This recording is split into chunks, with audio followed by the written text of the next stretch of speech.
ఉన్నాయండి.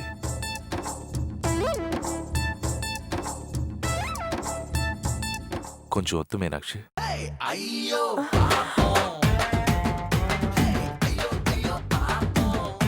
ఇదిగో అమ్మాయి,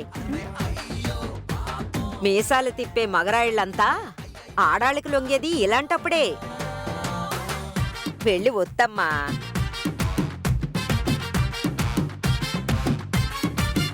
ఒత్తే వరకు ముసలాయన వదలరమ్మా.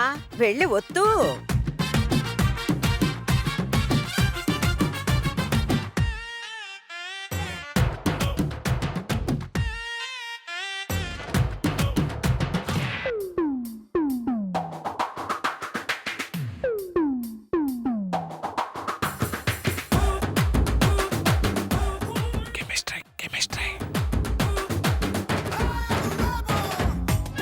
చాలు గాని ఓ మంచి పాట పాడవి. ఇప్పుడు పాటేంటయ్యా? అదేంటి అప్పుడప్పుడు నాకు నిద్ర పట్టకపోతే పాడుతుంటావే, ఆ పాటే పాడు. పాడవే. పాడండి బామ్మగారు, మేమంతా ఆఖరి అక్షరంతో పాట అందుకొని పాడతాం. అవును బామ్మ, అందరం అంతాక్షరి ఆడదాం. పాడు బామ్మ. పాడవే. పాడాలి పాడాలి. పాడు బామ్మ, పాడు. పాడాలి. రావోయి మా ఇంటికి, మామ మాటున్నది, మంచి మాటున్నది. రావోయి మా ఇంటికి, మామ మాటున్నది, మంచి మాటున్నది. నీకు ఆకలేస్తే సన్న బియ్యం కూడున్నది, అందులోకి అరకోడి కూరున్నది. రావోయి మా ఇంటికి. మనసంతా మధుమాసంలా విరబూసేనా, మనసంతా మధుమాసంలా విరబూసేనా, కోయిల జలపాతంలా దిగి వచ్చేనా, మనసంతా మధుమాసంలా విరబూసేనా, మనసంతా మధుమాసంలా విరబూసేనా. మా ఊళ్ళో ఒక పడుచుంది, దయ్యమంటే భయమన్నది. ఆ ఊళ్ళో ఒక చిన్నోడు, నేనున్నాలే పదమన్నాడు. ఏ చెమ్మ చెక్క చెమ్మ చెక్క చెమ్మ చెక్క, ఏ మల్లె మొక్క మల్లె మొక్క మల్లె మొక్క, ఏ బల్లె బల్లె బల్లె బల్లె బల్లె.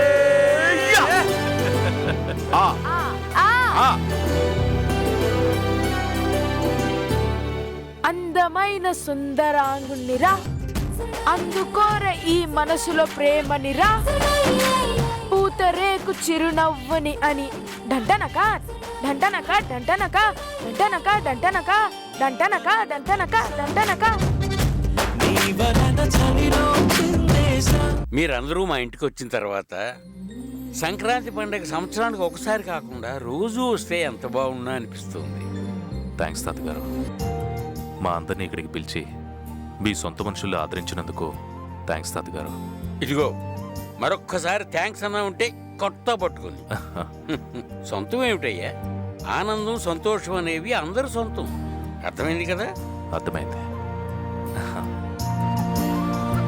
పండగ రోజు మా కన్నబిడ్డలు మాతో లేరు అన్న బాధ లేకుండా మీరందరూ వచ్చి ఆ లోటు తీర్చారు. ఆ మాటకొస్తే థ్యాంక్స్ మేం మీకు చెప్పాలి.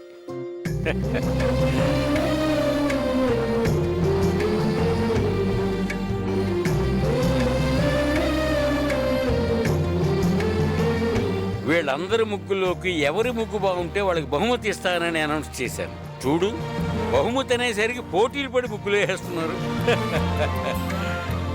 ఏం బహుమతి ఇస్తారండి? నీకెందుకే, నీకెలాగూ రాదు. చిలకల ముగ్గు వెయ్యే అంటే చిలకలు ఎగిరిపోతాయంట, రథం ముగ్గు వెయ్యే అంటే గుర్రాలను ఎక్కడ కట్టాలంటావు. రేయ్ బడుద్దాయ్, నూరారా నవ్వటానికి కూడా నీకు బహుమతి ఇవ్వాలా?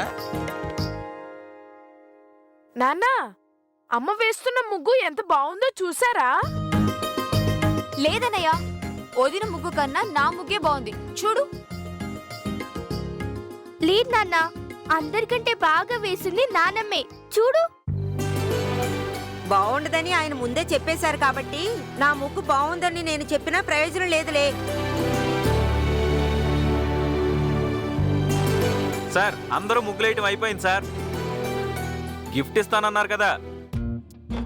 సత్యరాజు గారు ఏదో గిఫ్ట్ ఇస్తామన్నారుగా, ఎవరు ముగ్గు బాగుందో చూసి ఆ బహుమతి తొందరగా ఇచ్చేయండి మరి. ఇస్తా మనవడా, లోపల టేబుల్ మీద గిఫ్ట్ ఉంది, తీసుకురా.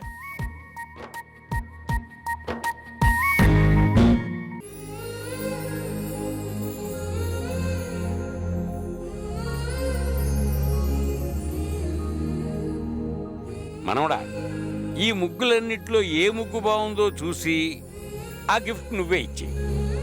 నేనా? నాకు ఇలాంటివేం తెలియదండి, నాకు జడ్జ్ చేయడం రాదు. సినిమాలు చూసి బాగుందో లేదో ఇలా చెప్పేస్తుంటారు. అలాగే ఈ ముగ్గుల్లో ఏ ముగ్గు బాగుందో వాడికి ఆ గిఫ్ట్ ఇచ్చేయి. మాలాంటి ముసలాళ్ళు ఈ ఇంటి పనులకే పరిమితం. నీలాంటి వాళ్ళు ఎంతో ప్రపంచాన్ని చూస్తున్నారు. మీ ఆలోచనలు, నిర్ణయాలు బాగుంటాయని నాకు తెలుసు. పైపెచ్చు నీ నిర్ణయాలు బాగుంటాయి. అందుకే నాకు ఇలాంటి బాధ్యత అప్పచెప్పారేంటండి? బాధ్యతలకు భయపడేవాడిని పిరికివాడంటారు, బాధ్యతల్ని మోసేవాడిని మగాడంటారు. నువ్వు ధైర్యవంతుడు అని నా నమ్మకం.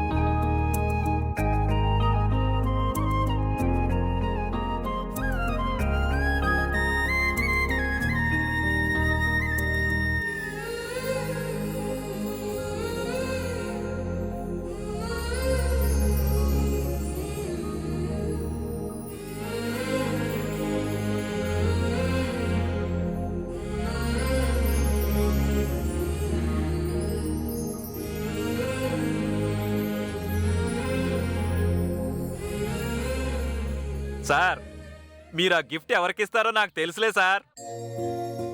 నాకు కూడా తెలుసులే బాబు. 100% మీరు అమ్మకే ఇస్తారు నాన్న. రండి నాన్న, ఆ గిఫ్ట్ అమ్మకి ఇచ్చేయండి. నీ పెళ్ళానికి ఇస్తావని నాకు కూడా తెలుసు బాబు. కాదే, బహుమతి వాళ్ళ అమ్మకిస్తాడు.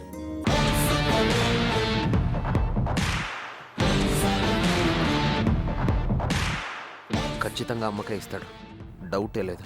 రే బడుద్దాయ్, మనసులో అనుకోవటం ఎందుకురా? మనసులో ఏముందో మా అందరిలాగే బయట పెట్టేయి. రండి నాన్న, ఆ గిఫ్ట్ అమ్మకే ఇవ్వండి. బిడ్డలెప్పుడు తల్లి గురించి, తల్లి ప్రేమ గురించే ఆలోచిస్తారు కాబట్టి నా కొడుకు ఈ అమ్మకే ఆ బహుమతి ఇస్తాడు. బహుమతి నాన్నమ్మకి ఇవ్వడమే న్యాయం. ఇవ్వండి నాన్న. అన్నయ్య, అమ్మా నాన్నల తర్వాత అక్క చెల్లెల గురించి అన్నదమ్ములు ఎక్కువగా ఆలోచిస్తారు. ఆ గిఫ్ట్ ఈ చెల్లికే ఇస్తావని నాకు తెలుసన్నయ్య.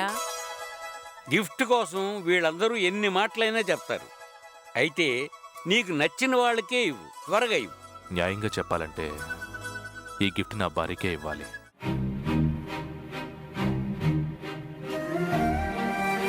ఎందుకంటే తల్లిదండ్రులు పిల్లలకి తమ ప్రేమని, రక్తాన్ని పంచిస్తారు. కానీ భార్య అనేది ఆ తల్లిదండ్రుల ప్రేమని, రక్త సంబంధాలని వదులుకుని భర్త దగ్గరికి వస్తుంది. అయ్యారాల జాబిల్లి బోణి కట్టి గుండెల్లో నచ్చేగావే గంటే కొట్టి అనండురి వారెంకి మళ్ళీ పుట్టి. నా భార్య మనసు మార్చి నేను నా భార్య పిల్లలతో ఆనందంగా ఉండేలా చేయి తల్లి. నువ్వేం కోరుకుంటావో నాకు తెలుసు మీనాక్షి. నీ కోరిక నెరవేరాలని కోరుకునే బదులు నేను చచ్చిపోవాలని కోరుకో. మా అమ్మ ప్రేమ మా అన్నయ్యకు దక్కడానికి వీల్లేదు.